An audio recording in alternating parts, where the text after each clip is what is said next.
जब भारत आज़ाद हुआ तो हमारे स्वतंत्रता सेनानियों ने एक सपना देखा था।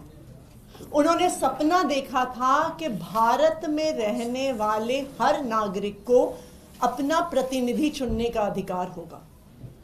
बाबा साहब अंबेडकर ने जब इस देश का संविधान लिखा तो उन्होंने हर भारतवासी के लिए एक सपना देखा था कि हम जिसको वोट डालेंगे उस वोट के अधिकार के आधार पर प्रतिनिधि चुने जाएंगे, सरकारें चुनी जाएंगी। वोट का अधिकार हमारे देश के लोकतंत्र का, हमारे देश के संविधान का मौलिक अधिकार है। लेकिन आज भारतीय जनता पार्टी वोट का अधिकार जो एक आम व्यक्ति वोट डालता है अपने प्रतिनिधि को चुनने के लिए, आज उस वोट के अधिकार पर घोटाला कर रही है और इस देश के संविधान और इस देश के लोकतंत्र की धज्जियां उड़ा रही है। नई दिल्ली विधानसभा में एक बहुत बड़े स्तर पर एक वोटर स्कैम देश के सामने आया है। मैं आपको कुछ आंकड़े बताना चाहूंगी कि किस तरह से वोटों का एक बहुत बड़ा घोटाला नई दिल्ली विधानसभा में हो रहा है। देश भर में जैसे हम जानते हैं हर साल एक समरी रिवीजन होता है, एक इलेक्टोरल रोल बनता है। क्यों? इस बात को जांचने के लिए कि किसी की मृत्यु तो नहीं हो गई, कोई एक शहर छोड़ के दूसरे शहर में तो नहीं चला गया, कोई एक इलाका छोड़ के दूसरे इलाके में तो नहीं चला गया। पूरी वोटर लिस्ट की एक रिवीजन होती है।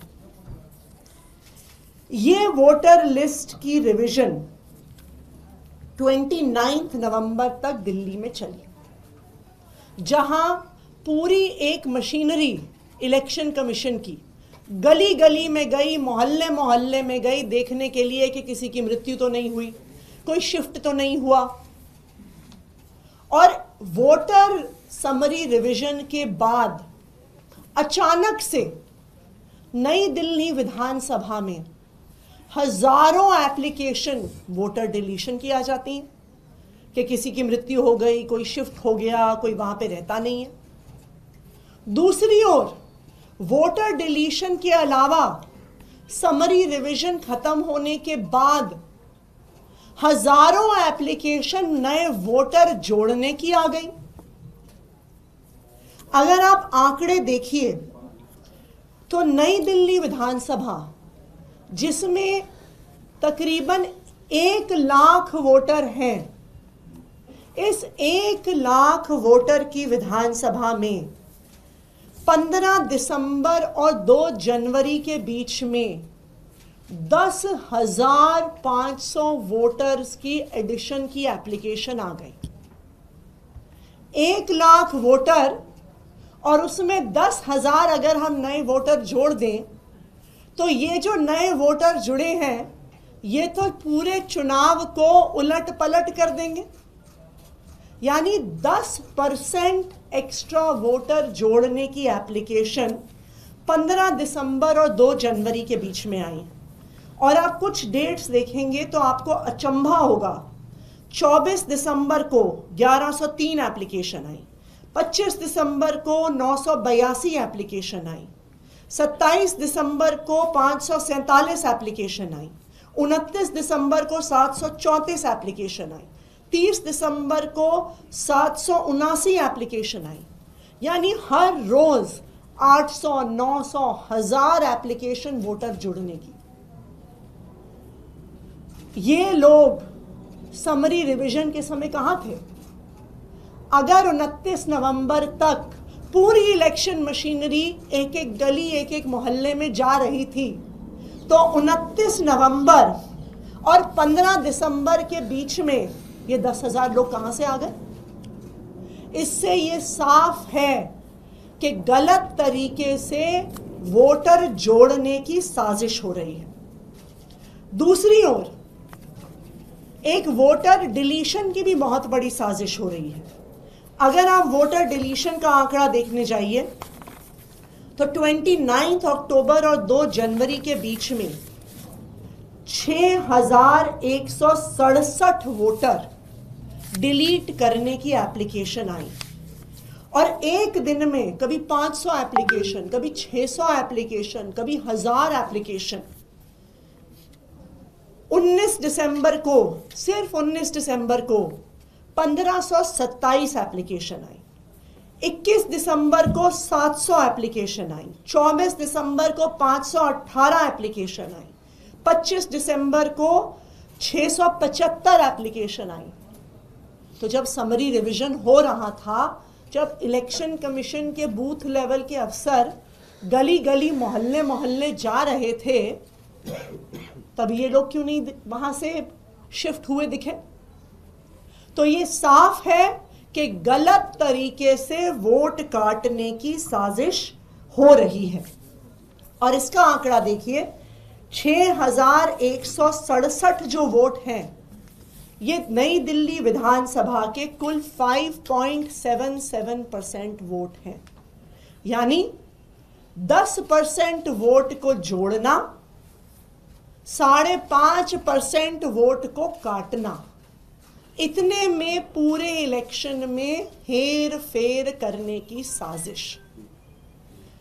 एक और आपको आंकड़ा बताती हूं। जो वोटर डिलीशन की एप्लीकेशन आई, ये 6167 एप्लीकेशन, इसमें से 4283 4283 एप्लीकेशन मात्र 84 लोगों ने डाली।